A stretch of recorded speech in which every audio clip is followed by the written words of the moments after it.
All right. Well, thank you guys so much for having us. I've just been looking forward to the cross connections that we can make between the work that we're doing in the industry proving ground with the engineering community yourselves and the work that we're doing in the insurance and reinsurance sector. So I'll just start. We already introduced ourselves, but um, this is a really great partnership that we have between Adam and myself. I do a lot of the work in the deep dive of the connections and who we know in the in this particular sector, and Adam does a lot of work on the joining all of the technical pieces within NCEI. So it's been a great co-team. So the industry proving ground, a lot of you guys are part of the industry proving ground through the architecture and engineering one that's on the top right. And Adam and I are here to talk about the bottom right, thinking about the work that we've been doing in insurance and reinsurance. And really the same objectives are here. We were challenged to write the industry proving ground as a way to develop and share the kinds of information that are needed by these different sectors. And so we're really trying to demonstrate that with these three areas. So insurance and reinsurance there's a little bit of a distinction that I think is important to know. Adam and I have been working with these companies for a really long time, and it happens to be that we've had a long history at the National Centers for Environmental Information on working with reinsurance. In part because of their long history looking backwards in time and retrospectively to think about how they work to insure the insurance companies. So they look at the risk that insurance companies are taking to check out their solvency, and they're using a lot of our information. They also have a lot of meteorologists and scientists on the staff of the reinsurance companies. So it was a really, I think, a natural fit to engage with NCEI.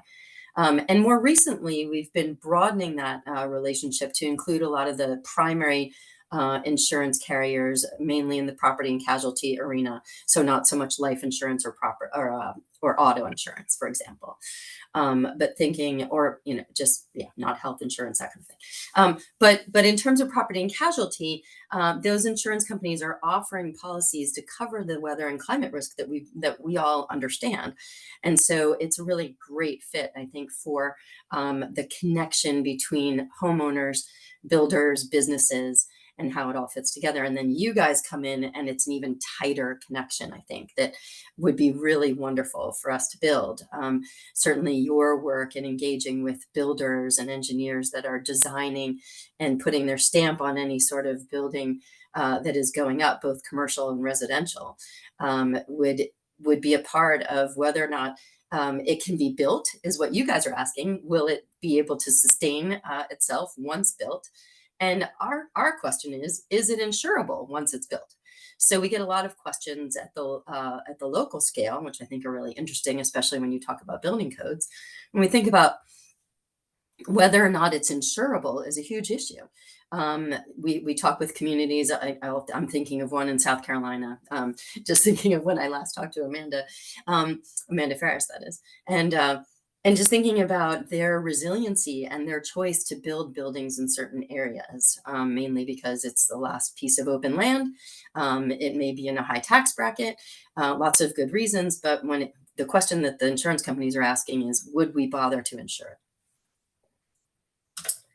So a little bit more in terms of why the insurance companies are looking at using our weather and climate data really has to do with their annual look at whether or not they can sustain certain losses over the course of the following year.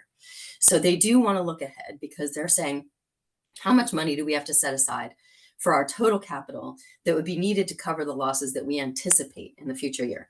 And in the past, meaning not looking at the climate record, but in their past practices in this industry, they would look at the last couple of years and say, well, 2023 wasn't so bad, so maybe we don't have to save as much for 2024.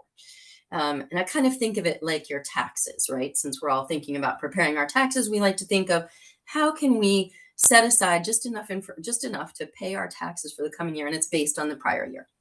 So that's kind of how the insurance companies have used it. But they also look at our climate information for verifying any claims. So you sometimes hear of insurance companies are now using drones and other things, but they're really out for trying to figure out whether or not your roof was actually damaged. Was it damaged from that particular storm? And then really diving into that storm and seeing whether we at NOAA have been able to measure the top wind speed during that storm, the top, amount of storm surge that was experienced, and they need that information in order to verify whether or not the claim was indeed part of that storm situation.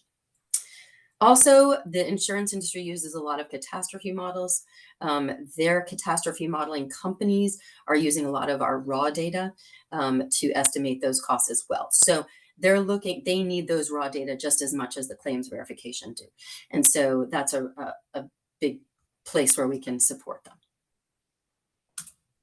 So the NOAA RAA partnership is long-standing, much like the actually a little bit longer in terms of our relationship that we've had with the Reinsurance Association of America, that has been going on for about 15 years within the National Centers for Environmental Information. It's like I said, long-standing in terms of the reinsurance companies meeting with us about the data that we have available.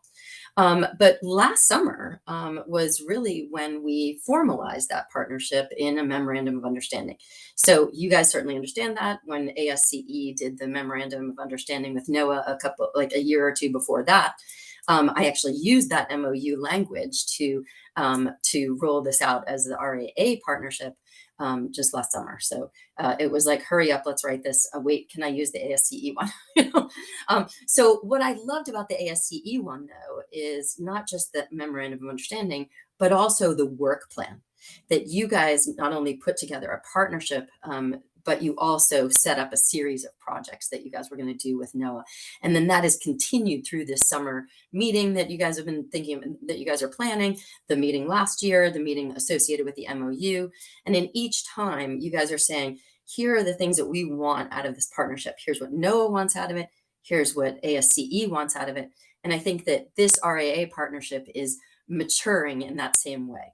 So we are meeting with this with a combined set of people, not just in reinsurance, but also in insurance, as I mentioned. And we're doing that monthly to kind of get a sense of what it is that they need. And Adam will go over a lot of the things that we've started to build as a result of that connection. We've hosted in the past a series of webinars, and we will continue to do that with any of the hazards that the industry is specifically looking for. So in January of 24, and actually back into the fall of calendar 23, we hosted a series of webinars by peril, which is how the industry talks, but we really did a deep dive into the weather timescale and the climate timescale information that NOAA has available for extreme precipitation, for tornadoes, and for severe storms and hail and tornadoes. And then and we also did a wildfire one. So that whole series of webinars, like I said, had a weather service speaker and also others that work in climate modeling and climate projections. And then just recently, we are adding that coastal hazard, meaning specifically looking at sea level rise and storm surge, and also the intersection between what I call freshy flooding and salty flooding. So that series will come up. Actually, we've moved that from February to April. We are a presence at the catastrophe modeling or a catastrophe management and catastrophe modeling meeting, which is really the industry's premier event that happens in February every year. And NOAA, when I say we, I mean NOAA has always had one of the plenary speaking slots there for the last, I would say, decade at least. So we'll talk a little bit more about some of the work that's ongoing with the industry, but I do think that we should keep in mind lessons that you guys are having in the ASCE NOAA partnership, and think about our work plan and getting to more specifics annually. So here's a list of some of our members. And I want to land on this slide for a moment too, when I think about lessons that we've learned from the ASCE partnership, but also perhaps lessons that ASCE and NOAA might learn from our industry, from our reinsurance and insurance partnership, and that is the breadth.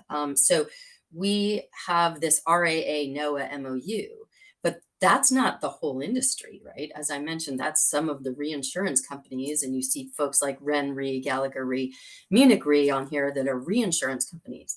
But we really felt like the core team members needed to include a much broader set of folks, the companies that are working in the primary insurance or property and casualty. And so we added in some of the primary insurers like Liberty Mutual.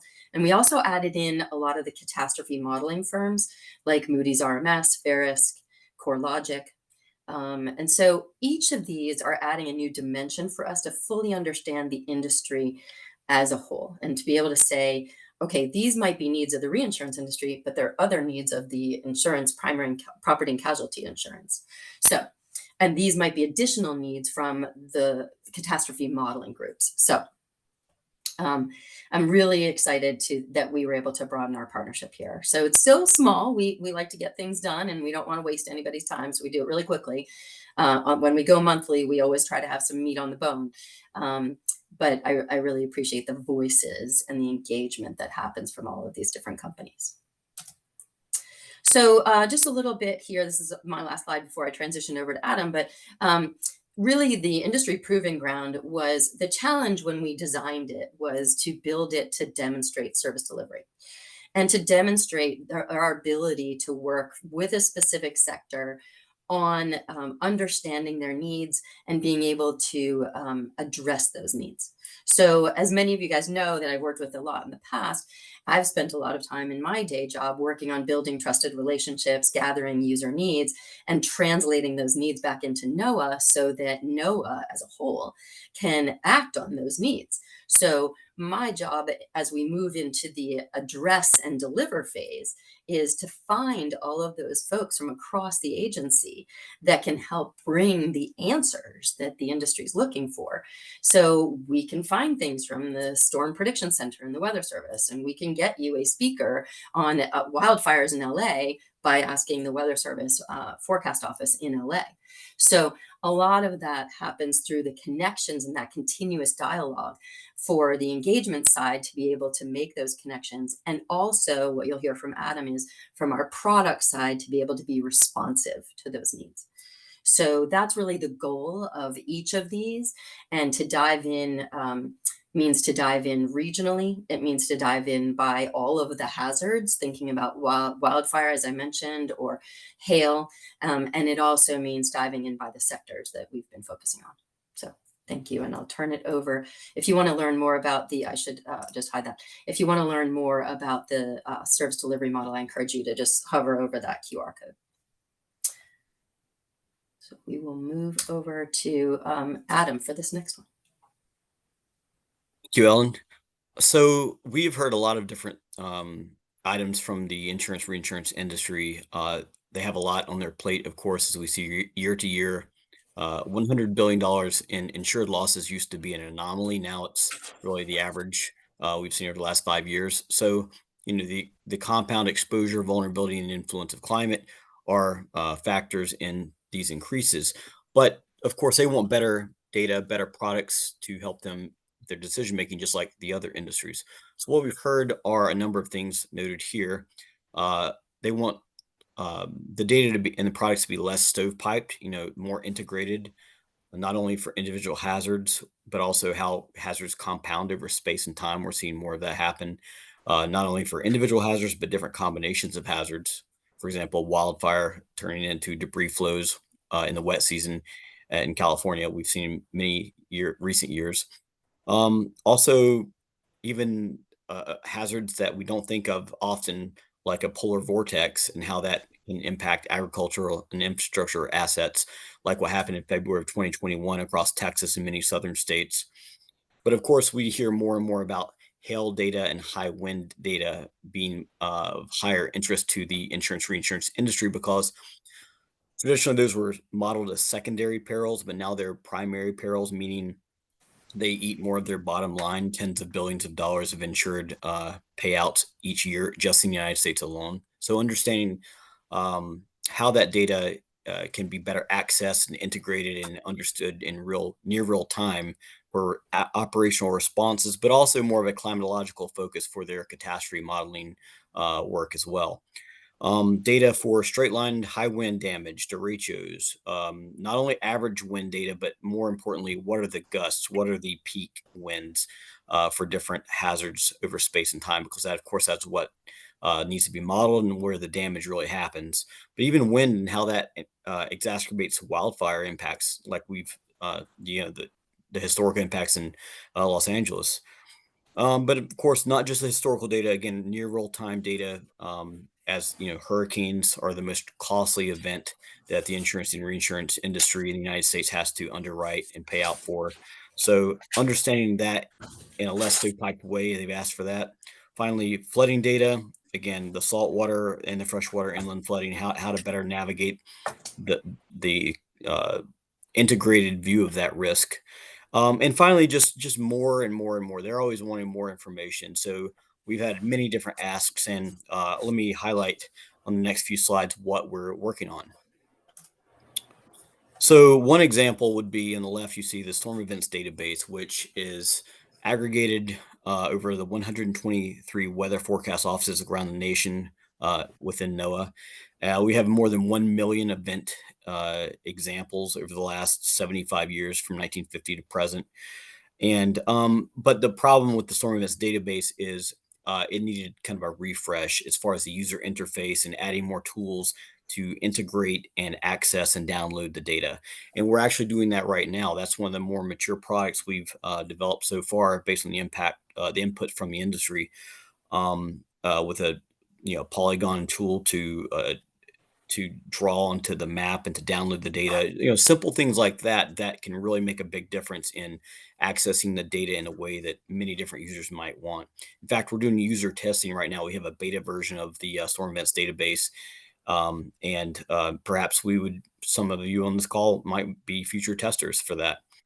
Also, the $1 billion disaster analysis. I'm actually the PI, kind of the brains behind that product, and we're going down an entire order of magnitude, down to $100 million. And that's from 1980 to present, so over the last 45, 46 years.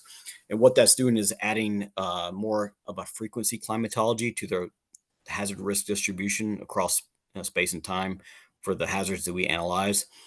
So both of these products we should have in beta form by the end of the first quarter of this year, 2025.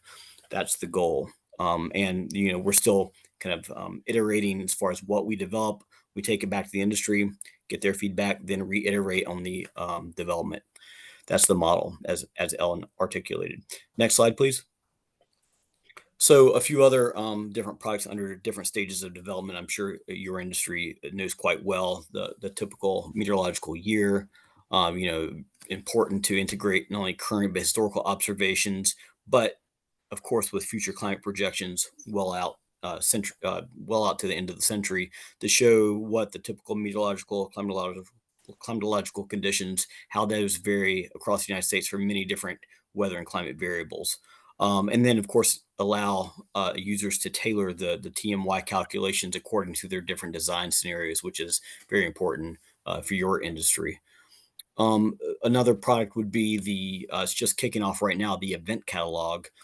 And the idea there is we're still getting feedback from the insurance reinsurance industry on this, but a product to, again, break down stovepipes, better integrate different hazard data sources, data sets over space and time for high impact events, which of course are of interest to that industry, and understand how that event for a region by hazard compares to previous historical events, looking at how anomalous is it, and then accessing all of the data, in a GIS friendly way, so that they don't have to jump around to half a dozen websites or more.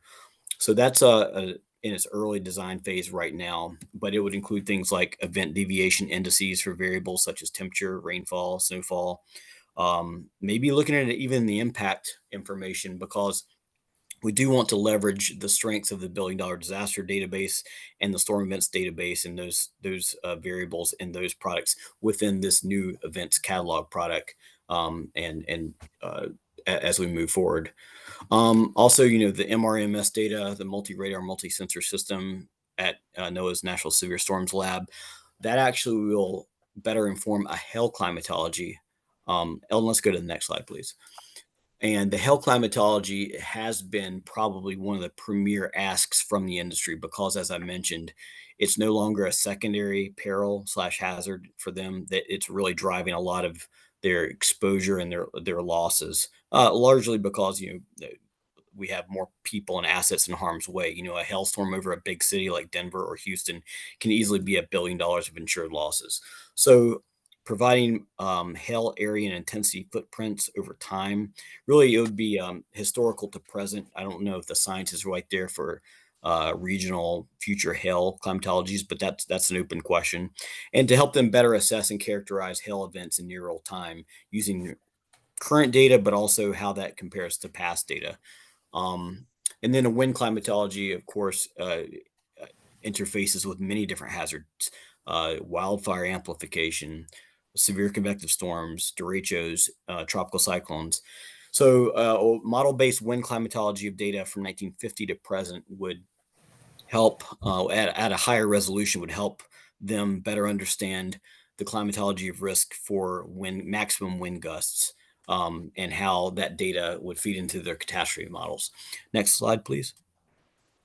And so to wrap things up, so all of this, we're still kind of just getting our feet under us and developing some momentum behind a lot of these different products and this continuous dialogue with industry. But at the end of the day, of course, what does it mean for the different industries and decision making and full picture for all of us?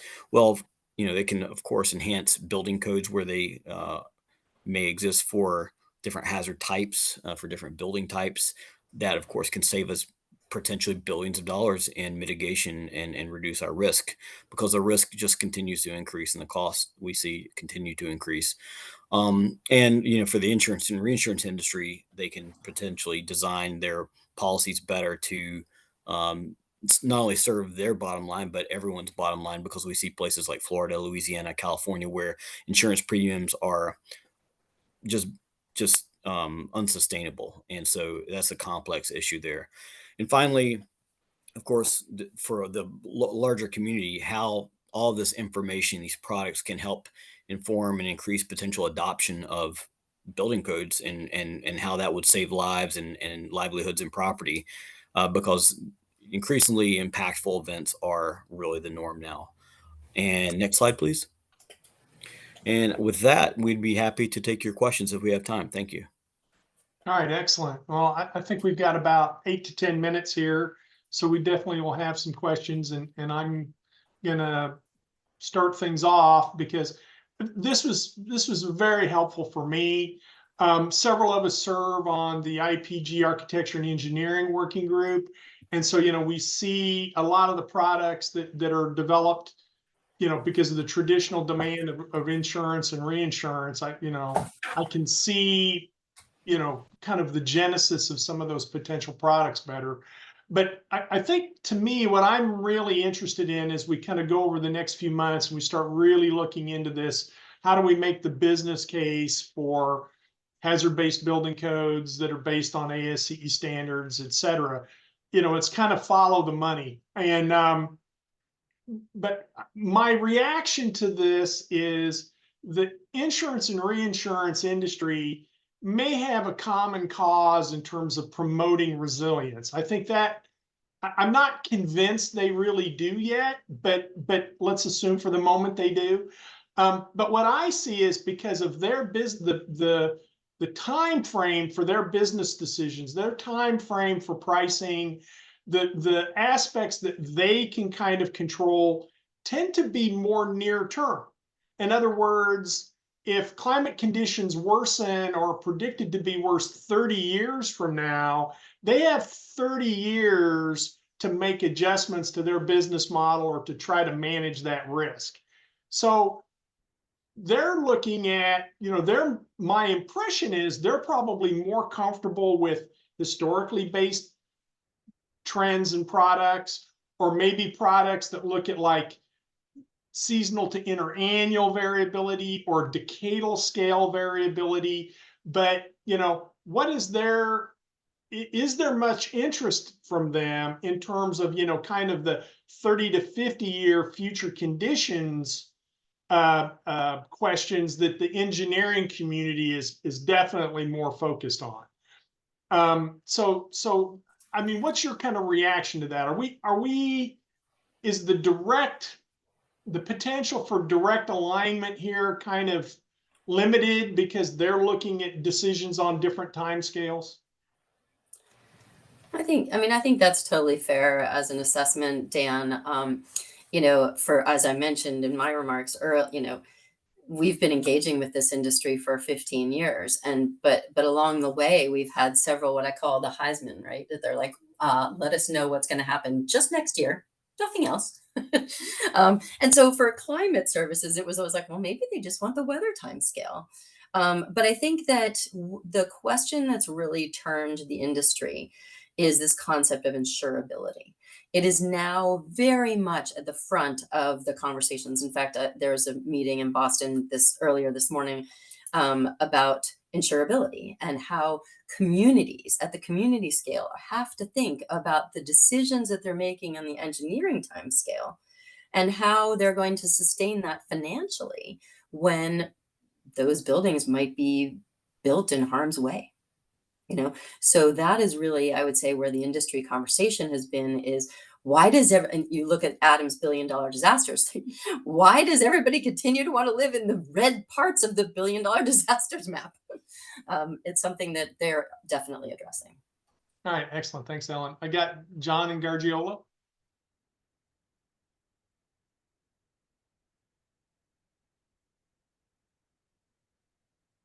Hey, John, you're muted. Yeah. Excellent presentation, Ellen and Adam, and I would like to invite you to make some form of this presentation at an upcoming Mitigation Framework Leadership Group Building Codes Task Force. In fact, we haven't met yet for the kickoff of the year, but we kind of in the task force, we kind of identified some of the priorities that we wanted to focus on for this year. And I'm just going to read to you this one that resonates with me and with this topic. It says, incentivize and leverage opportunities to decrease disaster risk and increase insurability of infrastructure across the nation.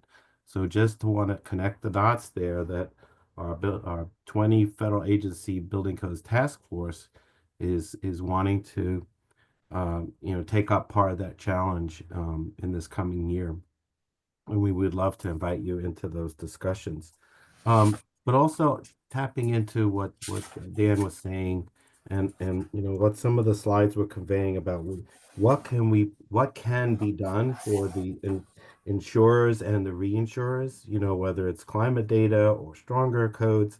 It's sort of like what can be done for them. But the devil's advocate in me is like, well, what can they do for us? Because, and I'm not really that close to this industry, but it seems like they all have their proprietary catastrophic models, and they compete with one another, and that's the marketplace. And there's probably a lot of knowledge and science that can be learned from them, but it's sort of like off limits, so to speak.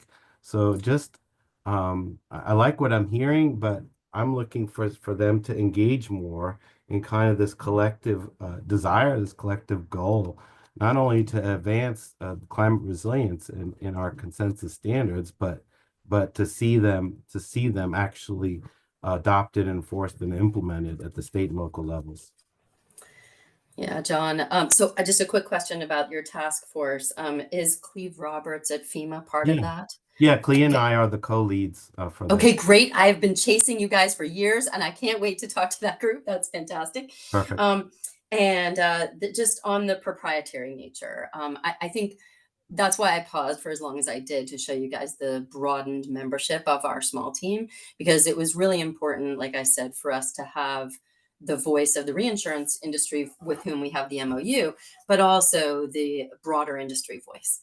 And that does include the CAT modelers. And yes, they have proprietary information. But Adam and I have been brainstorming about how to support them and have them support us, to your point.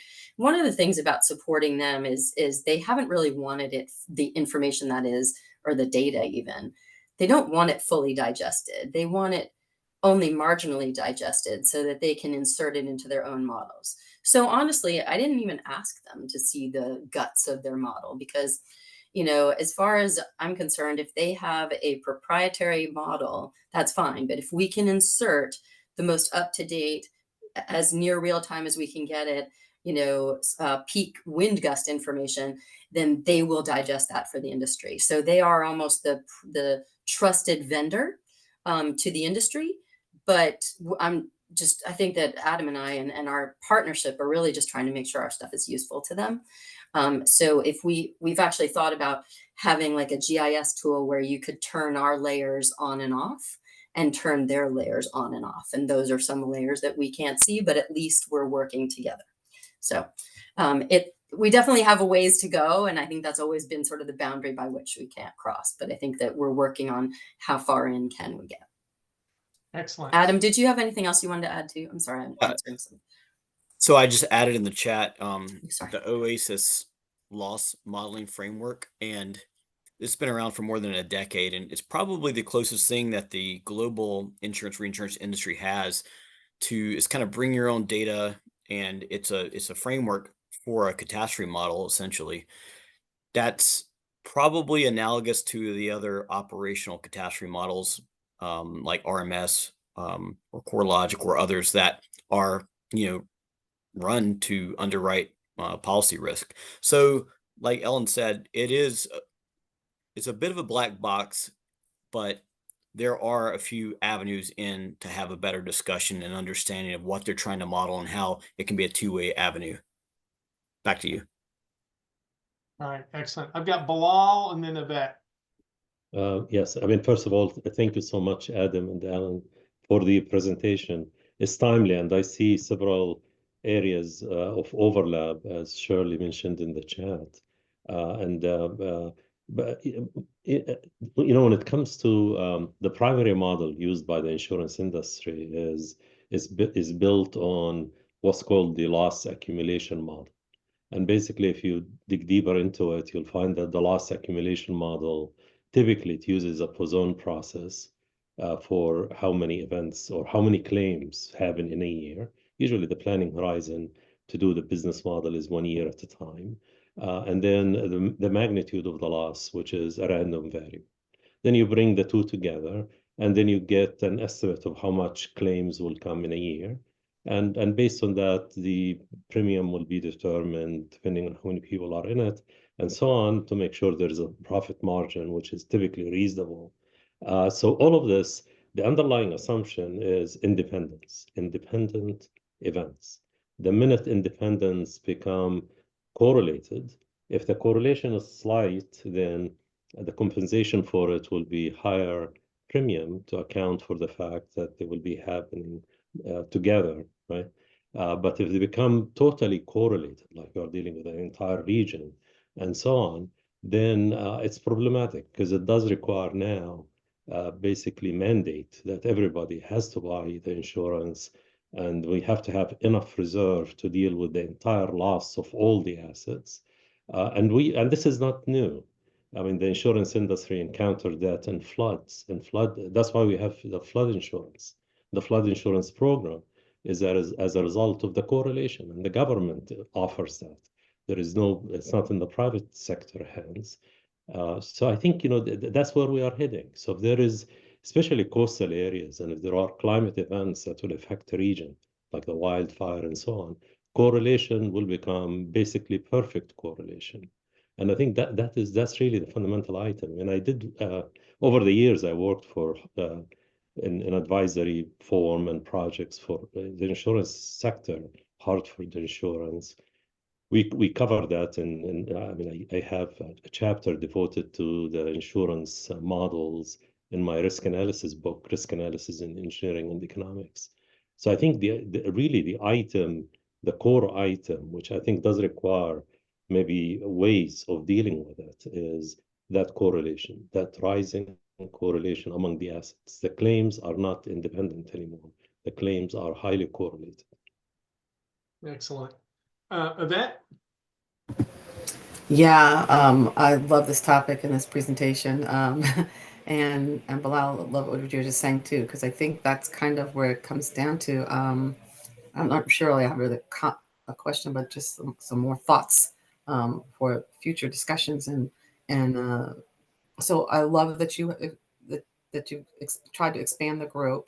I guess are you working with other insurance and other insurance groups is one question. But also, has there been any topics or of conversation yet? I know it's very early. We're in the first few weeks of the new administration, but what happens with FEMA is one of those conversations that we've been hearing about, and the funding. And I'm not sure what would happen to the types of funding that they do if it was radically different.